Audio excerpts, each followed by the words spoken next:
శతాబ్దపు అజ్ఞానాన్ని స్వతంత్రమందామా, స్వర్ణోత్సవాలు చేద్దామా.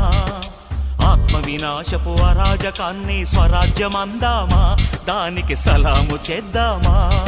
శాంతి కపోతపు కుత్తుక తెచ్చిన బహుమానం ఈ రక్తపు సింధూరం. నీ పాపిటలో భక్తిగా దిద్దిన ప్రజలను చూడమ్మా, ఓ పవిత్ర భారతమా. అర్ధశతాబ్దపు అజ్ఞానాన్ని స్వతంత్రమందామా, స్వర్ణోత్సవాలు చేద్దామా. నిత్యం కొట్టుకు చచ్చే జనాల స్వేచ్ఛను చూద్దామా, దాన్ని స్వరాజ్యమందామా.